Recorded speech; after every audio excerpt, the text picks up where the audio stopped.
بسم اللہ الرحمن الرحیم۔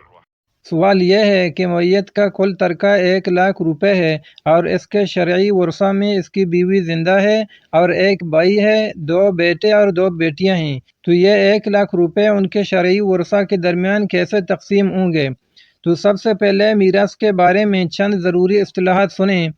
تقسیم سے پہلے میت کے چھوڑے ہوئے مال کو ترکہ کہتے ہیں۔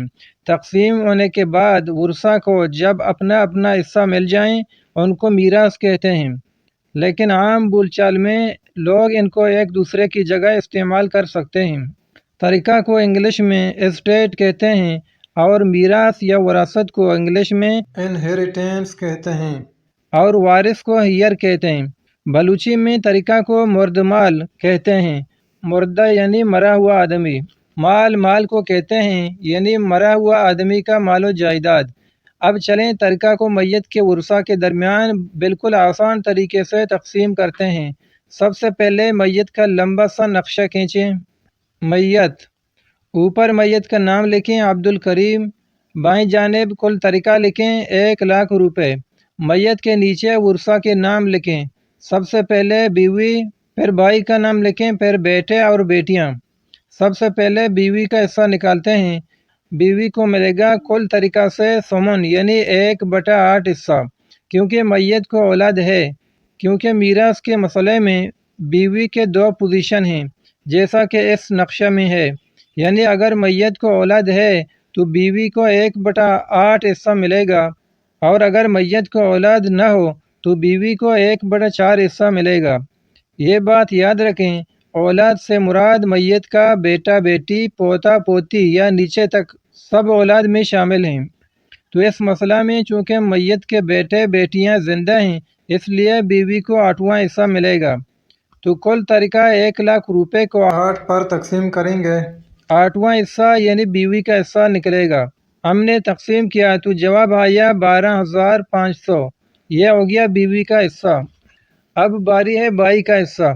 اس مسئلہ میں بھائی کو کچھ نہ ملے گا، بھائی محروم ہوگا، کیونکہ بھائی کو اس وقت حصہ مل سکتا ہے کہ میت کو کوئی اولاد نہ ہو، بیٹا بیٹی، پوتا پوتی، نیچے تک کوئی بھی نہ ہو، اور اسی طرح میت کے باپ دادا پردادا ان میں سے کوئی بھی زندہ نہ ہو۔ اس مسئلہ میں چونکہ میت کے اولاد زندہ ہیں تو اس لیے بھائی محروم ہوگا۔ اب نکالتے ہیں بیٹے اور بیٹیوں کا حصہ۔ بیٹے چونکہ میت کے اسبہ ہیں اور اسبہ کو بچے ہوئے ترکہ ملیں گے، اور چونکہ بیٹے موجود ہیں اس لیے بیٹیاں بھی بیٹوں کے ساتھ مل کر اسبہ ہوں گے، اور بیوی کا حصہ دینے کے بعد بچے ہوئے ترکہ بیٹے اور بیٹیوں کے درمیان للذکر مثل حظ الانثیین کے حساب سے تقسیم ہوں گے، یعنی ہر بیٹے کو بیٹی سے دگنا ملے گا۔ تو کل ترکہ 1,00,000 سے بیوی کا حصہ 12,500 نفی کرتے ہیں تو باقی بچا 87,500، یہ بیٹے اور بیٹیوں کا مجموعہ حصہ ہے۔ اس کو بیٹے اور بیٹیوں کے درمیان اس طریقے سے تقسیم کرنا ہے کہ بیٹے کو بیٹی سے دگنا ملے، اور اس کا طریقہ یہ ہے کہ بیٹیوں کا حصہ 2، بیٹوں کا حصہ 4، کل حصے 6، تو 87,500 کو 6 پر تقسیم کریں گے، ہر ایک کا حصہ نکلے گا۔ 87,500 تقسیم 6، جواب آ گیا 14,583.33۔ تو یہ ایک لڑکی کا حصہ ہے۔ اب لڑکے کا حصہ چونکہ لڑکی سے دگنا ہے اس لیے اس کو 2 حصہ ملیں گے، اس کو 2 سے ضرب دیں گے، جواب آ گیا 29,166.66۔ تو یہ ہو گیا ہر ایک لڑکے کا حصہ۔